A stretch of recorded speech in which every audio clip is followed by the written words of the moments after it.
Cash, cards, PIN numbers, ATMs, EFTPOS machines.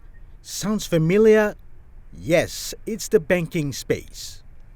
There are between 30 to 40 financial institutions in Papua New Guinea that have got licenses to operate and deliver certain financial services.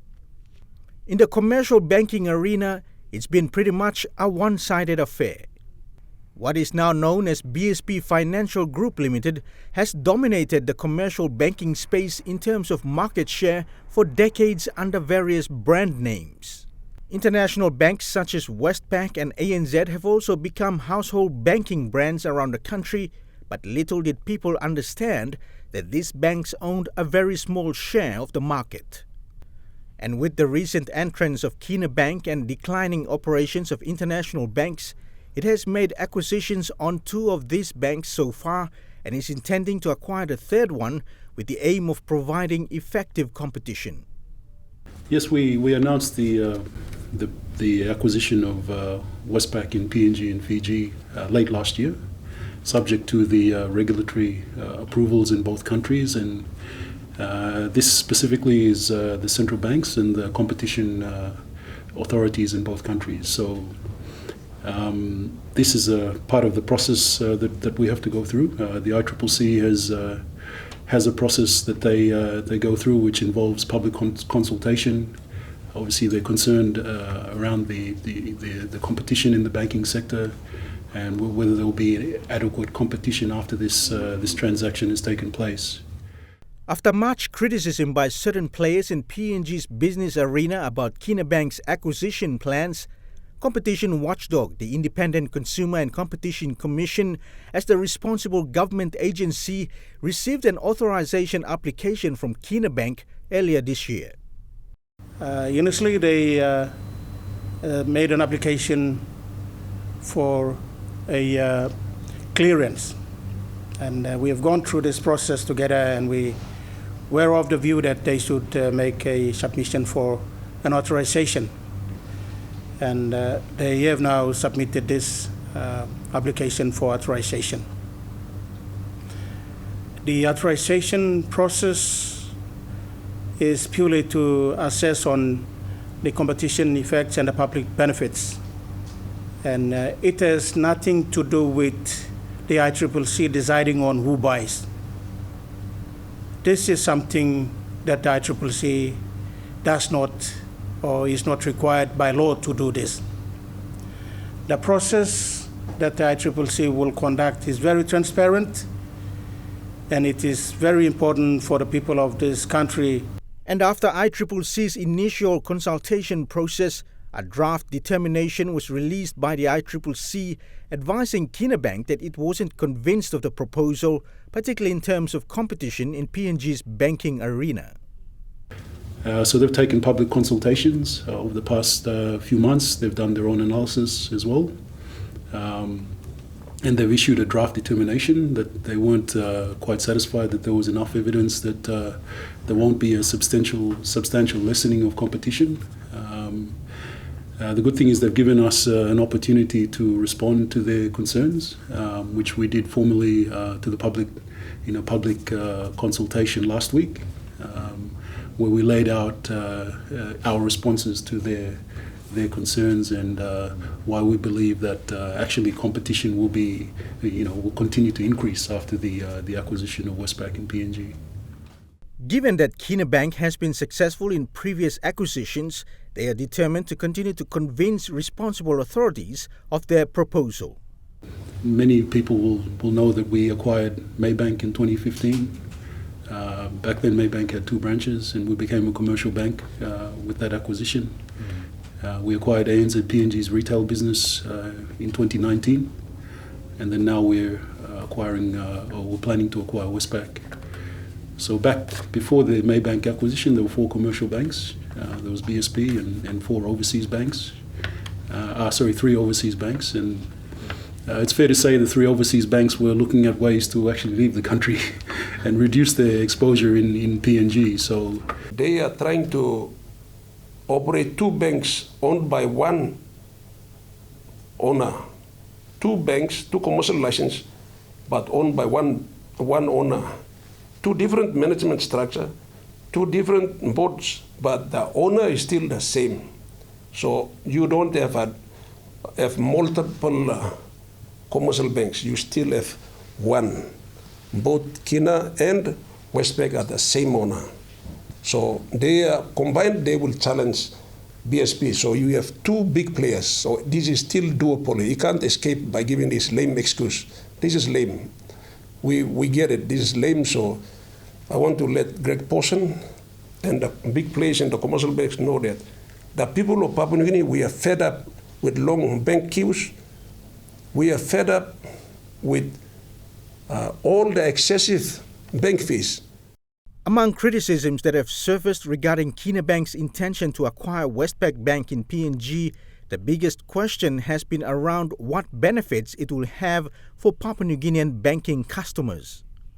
In terms of the public benefits, we've outlined 7 key public benefits in response to the ICCC's initial findings, where we think that the country will benefit from us actually acquiring Westpac 100%.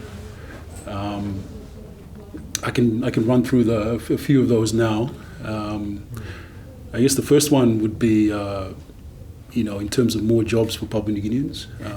I think that is a concern that's out there. But we've made a commitment to all national staff that there won't be any retrenchments of national staff at Westpac, both here in PNG and in Fiji. Apart from preventing job losses and promising more job opportunities for Papua New Guineans, Kina Bank aims to become the leading digital bank in the country in the not-too-distant future. We're going to continue to invest in digital infrastructure. Many of the people out there will know that we've come up with very new and innovative products along the way, and we continue to do so. But acquiring Westpac gives us the scale to be able to invest and continue to bring out those new products. So we've made a commitment to spending 25 million kina over the next 3 years to upgrading Westpac's existing digital products and customer platforms. We don't necessarily think that PNG will be well served by contraction and competition, and then it's up to ICCC and Bank of PNG and others to determine how we can stimulate more competition. We welcome competition. I want someone else to be in the Matanai. I want someone else to be in Koroba. I want someone else to be in all the provinces in which we're the only bank. Someone else in Jawaka. There's no eligibility requirements to go into Jawaka. It's not like state of origin. You don't have to prove you were born there. You just got to have a willingness to contribute. Obviously there is some overlap in our branch network and Westpac's branch network, but we'll be actually looking to open branches in new locations in the country. So we've made commitment to opening 7 new branches after the acquisition of Westpac PNG, and that will happen over the next 18 months after acquisition. And I'm pleased to say those places are Kavieng, Alatau, Vanimo, Yalibu, Popendetta and Kundiawa. Given BSP's dominance of the banking market, Kina Bank sees this as a huge challenge for itself and other players, and so they are convinced that the acquisition of Westpac Bank will provide the scale of business to ensure the required competition. Look, I think the way the structure of the market is at the moment is that BSP has 60 to 70% market share. The rest of the players have less than 10% amongst us to in terms of market share. So it's very hard to compete against a giant when you're very small. So that's why this acquisition makes sense in terms of increasing the competition, is because it gives us, like I said, with the branch expansion of the branch network and technology, all these things cost money, and you can't really spend the money if you don't have the scale of business. The potential of non-bank players which are currently operating as finance companies to enter the banking space is welcomed by big players, in which they hope will enable better service delivery and in more locations around the country. the smaller players in our industry, the non-bank financials, how can they be assisted and helped to grow, to fill the void that's being left behind by the international banks choosing to pull out. So that's actually what's happening. I think the PM made reference to that in the floor of Parliament, I think this week as well, that it's important that, whilst we can't, tell the overseas, the international banks what to do. If they wish to, reduce their exposure, they can do so. But it's up to us to how do we facilitate the local players to step up and fill the vacuum. We welcome competition. And that competition has to ensure that any financial institution who is licensed by Bank of PNG bears that reasonable level of responsibility of delivering banking services to everyone in PNG. BSP has no exclusivity in place, agreements in place with any province, with any district, and anyone is welcome to open a branch in any of the areas we have branches. The PNG think tank group has initiated a crowdfunding movement which, despite criticism and even been labelled as a scam by the Bank of PNG Governor Loy Bakani recently, is determined for Papua New Guineans to take back PNG's banking sector, in which they intend for Papua New Guineans to own shares in commercial banking companies in the country. The banks control the economy here. So once Marabe is saying, let's take back Papua New Guinea, we have to take bank. We have to take back the banking sector and make it friendly to our smaller people, the 85% of our population, the unbankable and the SMEs.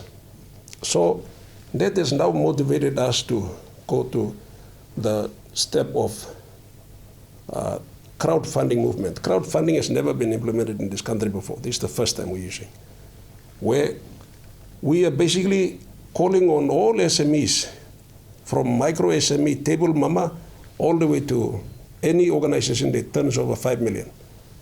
In that bracket, we are asking you guys, pledge only 10,000 minimum. You can pledge from 10,000 up to 1 million. No, I'm all for it. I'm excited about it. One thing a lot of people probably don't realize is there's between 30 to 40 licensed financial institutions in the country already, licensed by the Bank of PNG. So there's no shortage of players. The key is how do we, support some of those players to be able to take their business to the next level, and grow their customer base and grow their products. And that's where the challenge is, I think. I appreciate there's a crowdfunding movement going on, and they're looking at ways of how to get into the sector. But there's no banking is a very complicated area as well. There's no easy way to do things. It is risky. It is, both from an operational perspective, security perspective, and many other risks. And it is costly too. These movements in PNG's banking market amidst a global pandemic that has had enormous impacts on the country's overall economy are seen to enable some level of transformation, and with the hope that it will be of maximum benefit to Papua New Guineans and all those who operate within the spheres of the country's banking environment. I think it's a natural progression in terms of the reshaping of our banking sector to make it more suitable for Papua New Guinea. I think we will have a couple of larger local players in the commercial banking space, but I think more importantly we need to have the local player, the non-bank players step up and sort of fill that vacuum and that void to be able to service the rest of the country. So I'm excited about the transition that's happening, and I think whilst there is a fair bit of fear about the unknown out there, I tend to focus on the positive. We've done acquisitions before. We've generally made them successful, and generally customers have benefited out of those, as we've grown. So I only think that'll intensify, and then through our support and the support of others to helping the other small players in the industry step up, I think the industry has an opportunity to reshape itself to better serve the country.